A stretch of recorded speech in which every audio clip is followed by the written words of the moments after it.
Hi, this is Kirti. Welcome back to another video. So this is going to be a cybercrime investigation course. So let's start with a case study or an example. Okay, let's say there is a house and there is a dead body and there are some blood samples. Okay, blood, victim. Okay, so the first responders is the law and order police. They will come, they will do their process. Next will be non-digital investigator. So they will come and take picture of the crime scene and they will make a report of it. So next, the blood splatter and fingerprint analyst will come. They will take pictures of what could have happened, and they will also take the sample of the fingerprints from door handles, probably all the places where could the attacker could place the fingers on the victim's house. So next, to check the mobile, computers, any digital devices, a digital forensics expert will come. So probably the victim will have a mobile device, right?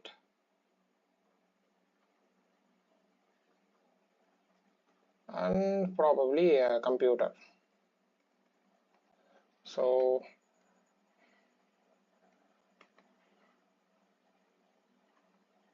forensic expert will analyze these things. So first you need to know what is digital evidence. So it can be anything with regards to digital, for example laptop, mobile, tablet, hard disk, SSD, anything, maybe a memory card, anything, it can be anything. So next, if the system is on, the forensic expert will collect some data from it. I mean from the PC or laptop. If it's on, they can collect some data about what's the last thing he has seen, or he has given any statement or anything else. So that's what they will do. So next is, what is volatile data?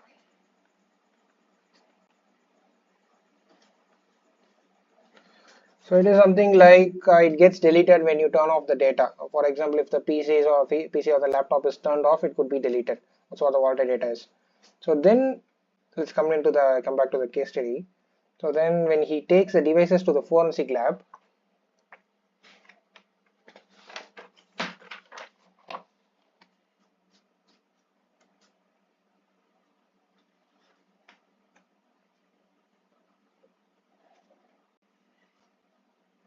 okay,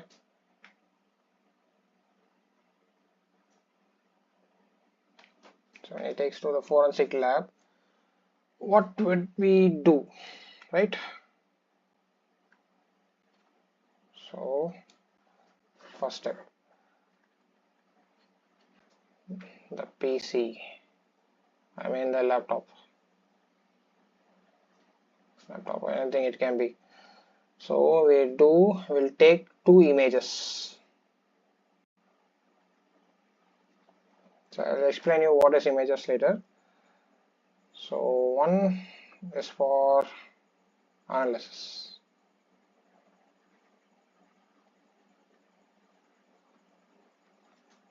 and another one is for backup.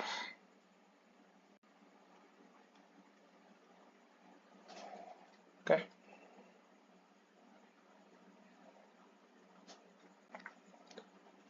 So the image is something, a digital replica of the physical evidence. That is the image is called. So I will also explain in detail about images later. So before connecting the image to your workstation, probably the forensic expert will take your device to their own place or their office or the lab.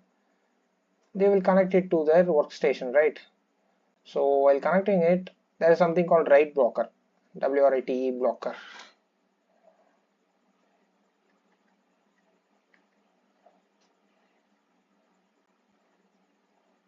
Okay. For connecting to the workstation, yeah. So before connecting to connecting the image to your workstation, write blocker is something in software or hardware. It can be anything. Then we'll take the hash value of it. Okay. So next we'll need to know about data writing. So what is data writing? So I'll explain you. Yeah. What is digital forensics?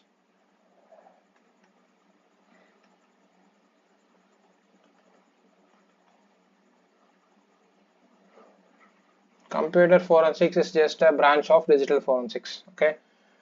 And we need to know, I will give you the 5 steps. 1. Identification.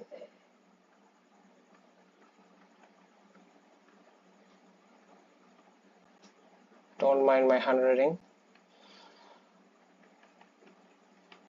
Collection.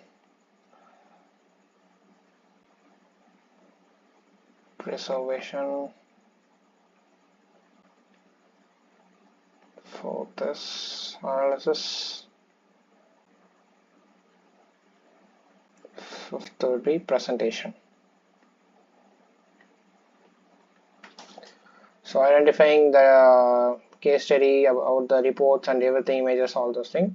Then the collecting of the digital evidence. Preservation. I think the preservation is the most important thing because the integrity is dependent on the preservation. And then analysis of it, and presentation. Presentation is the report, right? So while doing this, we will be recording the document. It is called, there is something called COC. Okay, COC is not Clash of Clans. COC means chain of custody.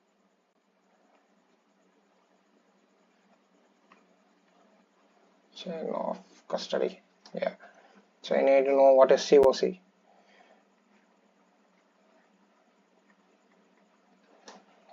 Okay. Yeah. So COC is from who handled the case to what happened, the process to report to be mentioned, everything it should be in the COC. So next, the preservation is data integrity. As I mentioned earlier, this is where the hashing comes. Okay, so I will explain you that in detail.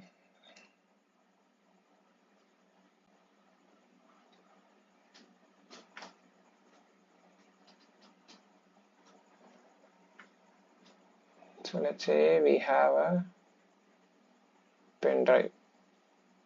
Okay, we take a image of it. Let's say img in the short form. Okay, next we do hash. We call it as x, for example. Then it goes to analysis.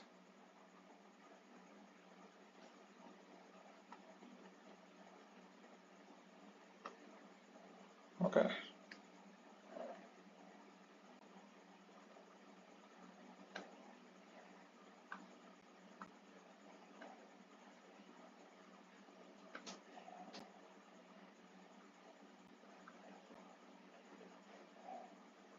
Then it go to analysis. Sorry for this rubbish. Yeah. Then we'll make a report of it. Right. So why I said earlier, right? Hashing is important.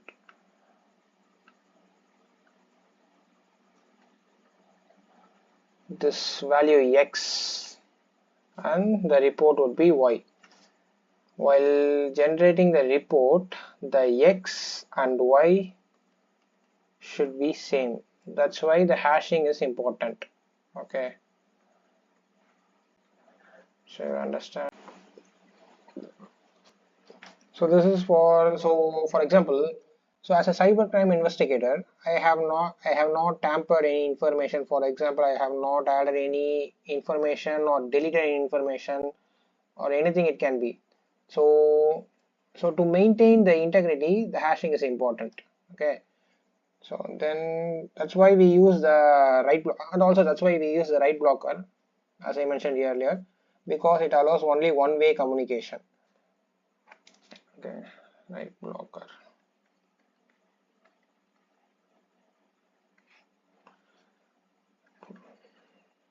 So that is a system,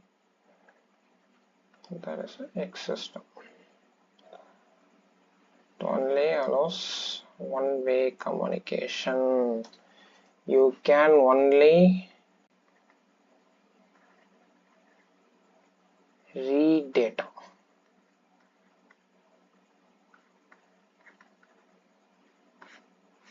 You cannot write any data. You can only read data. So that's why write blocker is very important while doing the cybercrime investigation cases. Okay, while handling the cases. So next,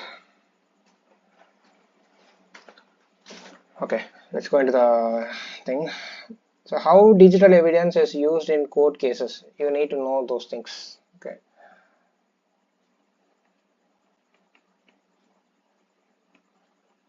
So I probably use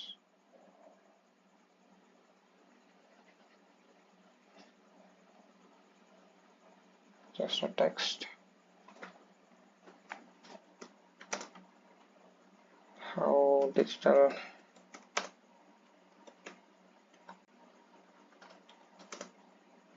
is used in court cases.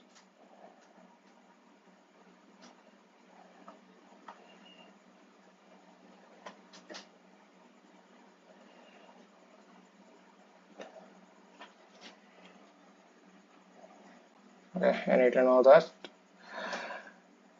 So the first forensic evidence is something legally used under the Indian Evidence Act.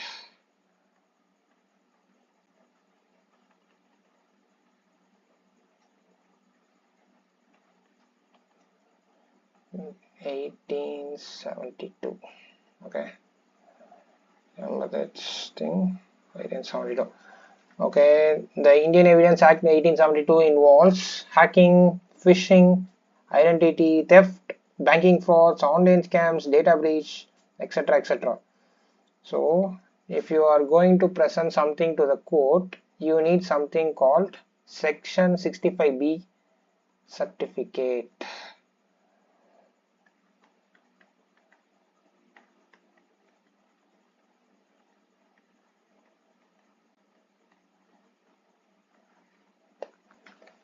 So let's say there is a case going on and you just submitted a report, or just or it can be just a WhatsApp message proof. So it is not enough for the court to give a decision based on the just this report. So you need to have a 65B certificate. Without the 65B certificate, the evidence will not be considered as the main evidence. Okay, not this main evidence. So this section 65B has been introduced by IT Act 2000. Let's mention it. 2000.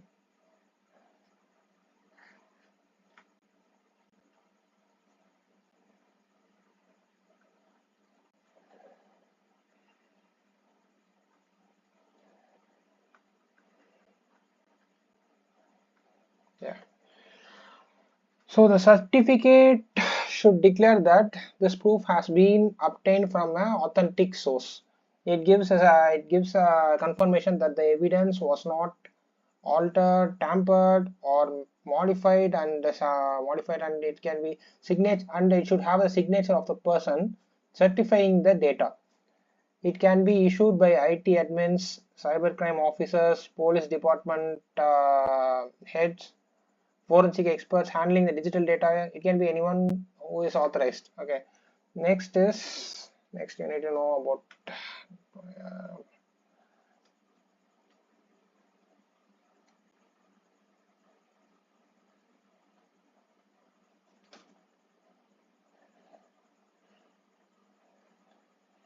next you need about national security. right?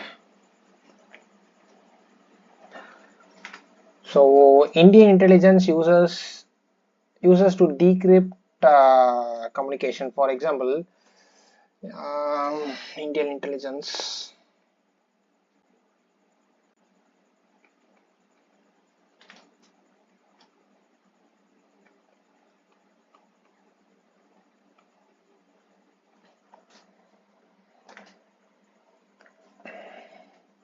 Yeah. So the Indian intelligence uses the decrypt communication system. For example, there is something called NTRO, National Technical Research Organization. It has been started by 2004. For example, what can I give you as an example? Yeah. In this NTRO, signal intelligence, data gathering, processing, cybersecurity, everything is involved in this NTRO. And there is also called NETRA, NETRA.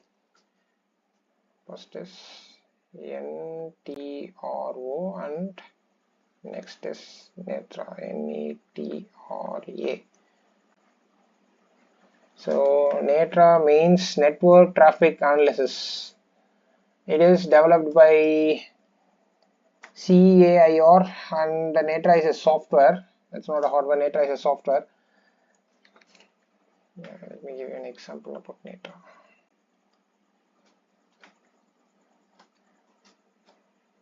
So ISP.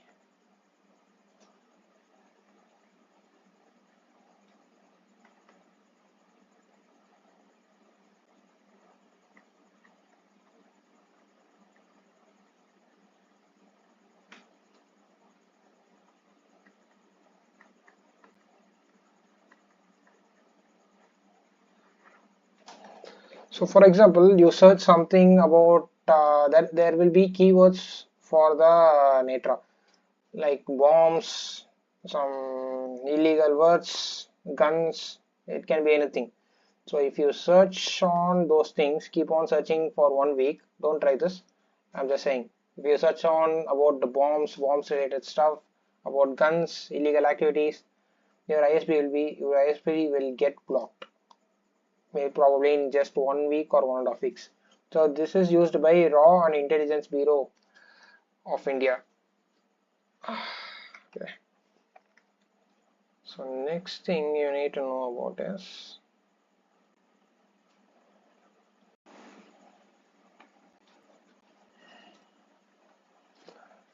so for example, let me give you an example. Yeah. So if you are going to sell your mobile phone or any of your devices, what you will do? You will probably format factory reset the device if you're going to resell the mobile, or if you're going to give it to someone. That's what everyone would do.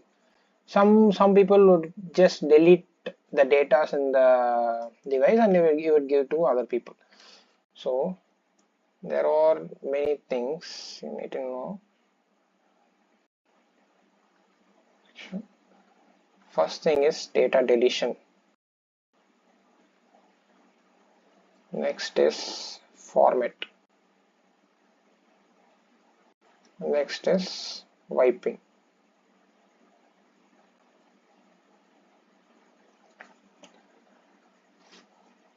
So if you are going to delete a data, for example, image, you're just going to delete an image, what will happen? You're just deleting the file reference.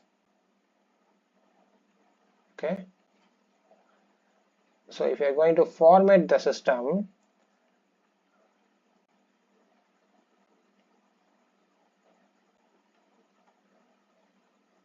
file system structure will be deleted, not the data. Okay. So if you're going to wipe the data, it will overwrite the data. Okay. This is what happens. So ever thought of this thing? To capture a picture, it takes so many seconds to process the image, right? But to delete the data, it will be deleted just in few seconds, maybe fraction of second, right? So data privacy. So the data duration, the image can be recovered. Yes, it can be recovered. So if you format, yes, the partial information can be recovered. If you're going to wipe the data, mostly no. Okay. In wiping, there are many concepts. I will explain to you in a while. Right. So now you need to understand about complaints. There are complaints like GDPR, SOC 2, and HIPAA, and PCI DSS, etc. There are many complaints. Yeah. So these complaints is data wiping is necessary. Okay. So for example, you had a old hard disk, HDD. Okay, and you get a new SSD. So you are going to transfer the old data to this new SSD. So what will happen to the old HDD? What will do? So you have to wipe to protect the data integrity of the old HDD, old hard disk. So yeah. So for example, if you are going to sell a mobile phone, probably that's what we all do when we get a new model. Probably for all the iPhone users, we will be changing the mobiles every year, probably. Yeah. So while exchanging this mobile, if you do this wiping, it is probably safer that your previous data stored in your mobile would not get leaked or viewed by other people, right? So if you can't do this wiping, I will tell you how to do wiping and all wiping. Everybody knows how to do formatting, right? So I will explain you how to do wiping.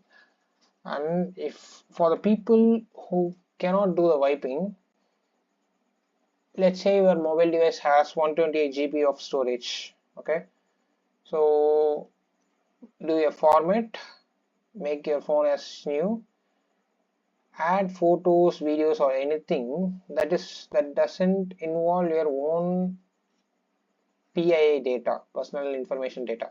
So fill the 120 GB, repeat the process. You format the device, repeat the process, repeat the process.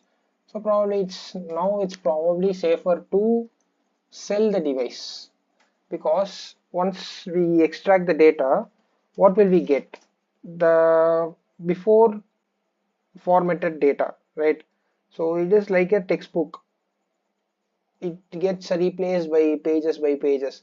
So if you dig and get a old page number 9, you have to again dig to page number 8. So your version data would be in the page number 1, right?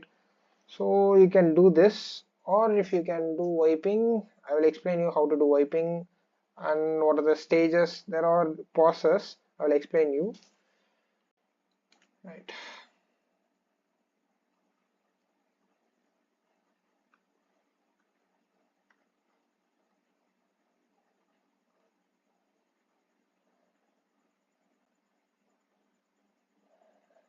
Okay.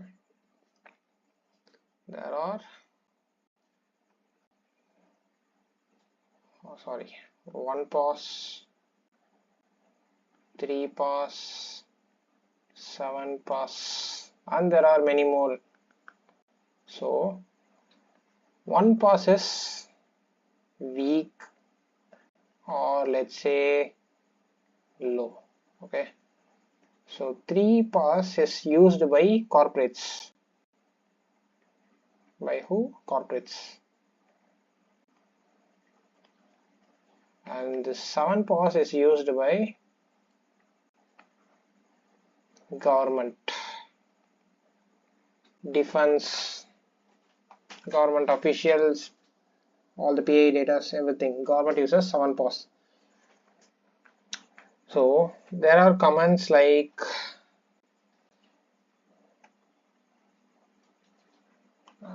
probably everybody would be familiar with the Kali Linux, right? I will explain you some commands how to do this wiping. There are some commands. First is shred command. Shred is 3 pass. Okay, and next is wipe. Wipe has 4 passes. So what is this pass? It gets replaced by zeros, ones, again zeros, and again by ones. That's what 3 pass, 4 pass, 5 pass means. Okay, so next is BLK discard. Okay, this is the superior one. Okay, so how to do shred command? So I will explain you in the Kali Linux. I hope everybody has the Kali installed. If you don't have Kali installed, install the Kali Linux, then install the virtual box, add your Kali Linux to the virtual box, then you are good to go.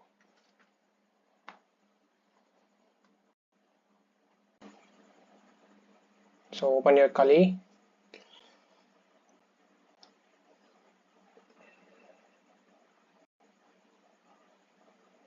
So I guess it's loading.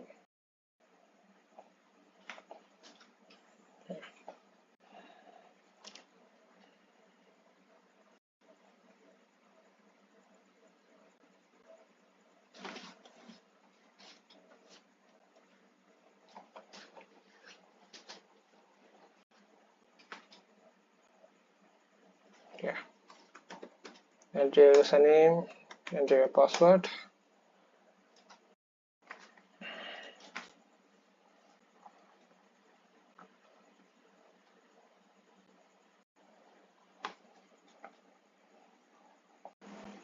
So due to some reason I couldn't present my Kali Linux. I was encountering some issues.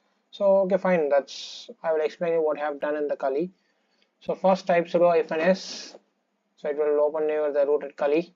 So if you want to give a specific location where you want to save your file, you can give cd and mention the location. While entering the location directory, use the Linux is a case sensitive, so remember that. So next type lifpad L3AFPAD. So if you are encountering some issues while typing the lifpad, you have to install it. Okay, so once you are installed, you're good to go. So if you enter the lifpad sample.txt, the sample.txt is just the file I'm going to save the details in. So type sample.txt. I have typed hey Pisence technologies. So give Ctrl S, save it. So next, open the file cat sample.txt. So it's saying in the file there's something called hey Pisence technologies, right? So next is shred command. We are using the shred command, shred sample.txt. So it has been shredded. So next we are again seeing what's inside the file cat sample.txt. So it is like this. You see, is it readable? No. Is it requirable? Partially yes, but it's really difficult to do it. So in the sample file there was just few words, right? Hey Pisence technologies. So if you're going to do this for a big device like a tablet or your mobile phone, it would take so much of time. So yes, but shred is the least time consuming command. So next I will explain you about wiping. Okay, so before that you need to know a few terms. Okay,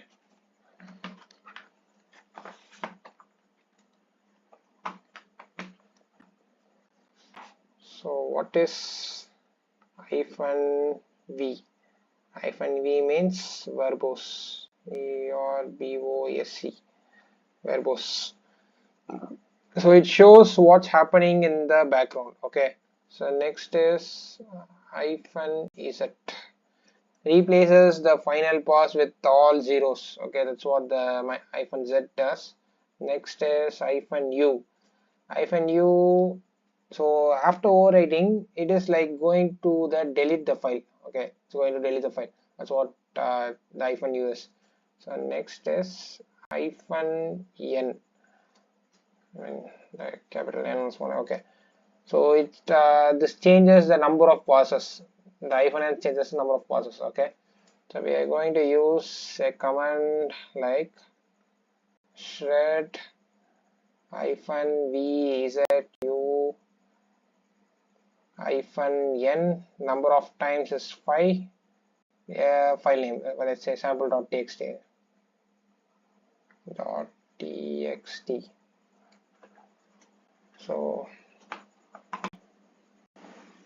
So once you enter the command, so this is what you'll be probably getting when you enter the shred hyphen VZU hyphen n 5 sample.txt. 5 is going to replace with the random variable, random numbers. Okay, 1 2 3 4 and 5. Here you go, see in the 5 it's random and it's 6 removed. So see here, so this is what happens when you enter this command. So next we'll see about wiping.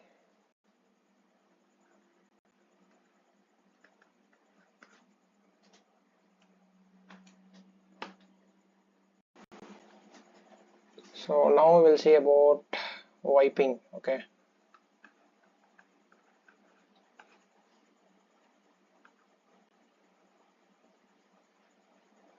so wipe, this command, it is secure deletion.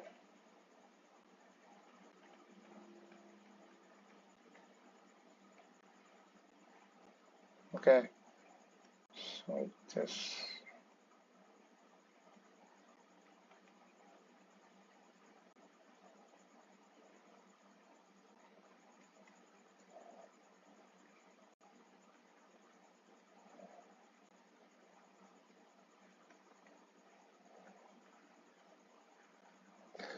so wiping, the wipe command is a secure deletion. Okay, so it overwrites with the random data.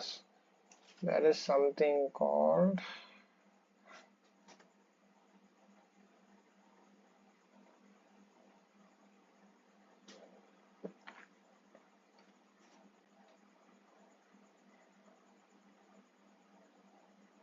Gutman DOD 522 dot 22 hyphen m. Okay, so sorry, there is something called Gutman and DOD 5220.22 hyphen m. So there are these two commands. So I will explain you even this. So like you saw what is VZU, there is something also called R. R is for recursivity is going to wipe the directories, the disk repeatedly. Okay, so this is what the R command is used for. Or F is for force deletion. Sorry, hyphen or hyphen F. F is for force deletion. Hyphen I is for interactive mode. Hyphen Q is for overwrite the number of passes. That's what the hyphen Q is used for. So we will use a command called echo hi Pisence. Packet and sample.txt. So we are going to perform this code. I'll show you.